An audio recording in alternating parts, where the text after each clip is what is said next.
दोस्तों नमस्कार। आज की कथा है भोलेनाथ और भस्मासुर। भगवान शिव की कथाओं में अनेकों ऐसी घटनाएं मिलती हैं जो हमें धर्म, भक्ति, संयम और विवेक का संदेश देती। वह केवल संहार करता ही नहीं, वरदान दाता भी हैं, लेकिन कभी कभी उनका यही सरल स्वभाव स्वयं उनके लिए संकट का कारण बन जाता है। ऐसी ही एक कथा है भस्मासुर की, जिसमें शिव स्वयं एक राक्षस के जाल में फंस जाते हैं और विष्णु भगवान को उन्हें बचाने के लिए मोहिनी रूप लेना पड़ता है। पुराणों के अनुसार बहुत समय पहले की बात है। एक राक्षस हुआ करता था भस्मासुर। वो अत्यंत बलवान, अहंकारी और महत्वाकांक्षी था। उसे संसार में सबसे अधिक शक्ति पाने की लालसा थी। वो जानता था कि केवल महादेव ही उसे वो शक्ति दे सकते हैं।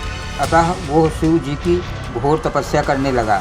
वो हिमालय की कंदराओं में जाकर वर्षों तक तप करता रहा। उसने अन्न, जल और नींद तक त्याग दी। केवल ओम नमः शिवाय का जाप करता रहा। उसकी तपस्या इतनी कठोर थी कि देवताओं तक व्याकुल हो उठे। लेकिन शिव जी जो आशुतोष हैं, अंततः प्रकट हुए। भस्मासुर ने हाथ जोड़कर कहा, प्रभु, मैं आपकी कृपा से एक महान शक्ति चाहता हूँ। मुझे ऐसा वरदान दें कि मैं जिसके सिर पर हाथ रख दूँ वह तुरंत भस्म हो जाए। भोलेनाथ जो सदा अपने भक्तों से प्रसन्न रहते हैं, तुरंत बोले, तथास्तु। भस्मासुर प्रसन्न हो गया। लेकिन जैसे ही शिवजी अंतर्ध्यान होने लगे, राक्षस के मन में एक भयावह विचार आया। उसके मन में विचार आया, यदि मैं शिव जी पर ही इस वरदान की शक्ति का परीक्षण करूं तो संसार में मैं ही सबसे बड़ा देवता बन जाऊंगा। यह सोचते हुए उसने शिव जी से कहा, हे महादेव, एक क्षण ठहरिए। मैं इस शक्ति की परीक्षा आपके ऊपर ही करना चाहता हूँ। और इतना कहकर वो महादेव के पीछे दौड़ पड़ा और उनका सिर छूने का प्रयास किया। शिव जी चौंक उठे। उन्हें समझ आ गया कि उन्होंने जिस पर कृपा की वही उनका विनाश करना चाहता है। तुरंत ही वे अपने वाहन नंदी पर सवार होकर भागने लगे। भस्मासुर उनके पीछे पीछे दौड़ता रहा। यह पूरे ब्रह्मांड में एक अनोखा दृश्य था। त्रिलोकी के स्वामी स्वयं अपने भक्त से प्राण रक्षा के लिए भाग रहे थे।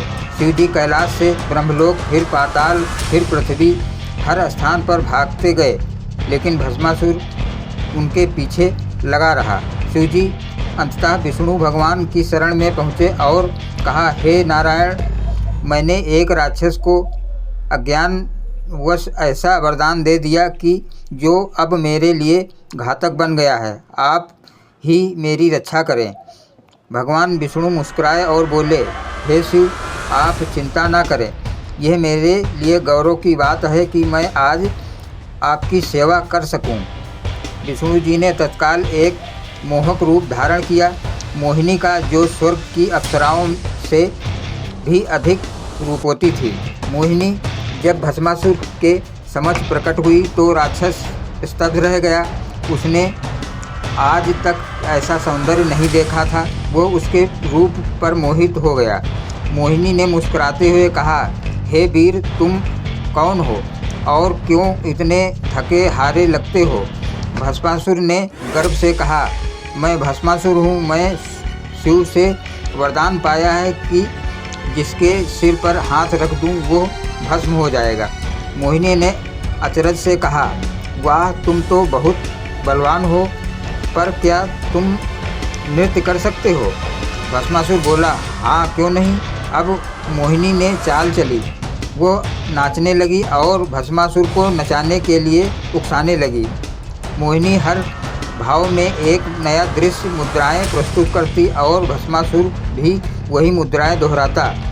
कुछ ही समय में मोहिनी ने नाचते नाचते अपने हाथ को अपने सिर पर रखा और भस्मासुर ने भी वही मुद्रा दोहराई। उसने अपना हाथ अपने सिर पर रख दिया। वरदान सक्रिय हुआ और भस्मासुर उसी क्षण भस्म हो गया। दूर खड़े महादेव जो ये दृश्य देख रहे थे, गदगद हो उठे। वे भगवान विष्णु को प्रणाम कर बोले, हे सखा, आपने मुझे स्वयं मेरे वरदान से बचाया है। यह आपका उपकार चिरकाल तक स्मरणीय रहेगा। विष्णु जी मुस्कुराए और बोले, यह तो मेरा सौभाग्य था प्रभु। जब भी संसार में कोई संतुलन डगमगाएगा, हम एक दूसरे के सहायक रहेंगे। यही त्रिदेव की परंपरा है। इस कथा से हमें अनेक शिक्षाएं मिलती हैं। शिव जी का सरल स्वभाव ये दर्शाता है कि सच्चा ईश्वर अहंकार नहीं रखता, लेकिन कभी कभी सरलता भी संकट का कारण बन सकती है। भक्ति में विवेक आवश्यक है। केवल वरदान पाना ही पर्याप्त नहीं, उसका सदुपयोग करना भी उतना ही महत्वपूर्ण है। शक्ति और सुंदरता का संयोजन विष्णु जी का मोहिनी रूप यह बताता है कि कभी कभी सौंदर्य और बुद्धिमत्ता भी युद्ध से बड़ा कार्य कर सकते हैं। त्रिदेवों की आपसी सहायता।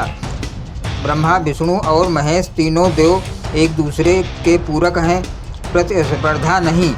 अंततः अधर्म का नाश निश्चित है, चाहे वो ईश्वर से वरदान ही क्यों ना पाया हो।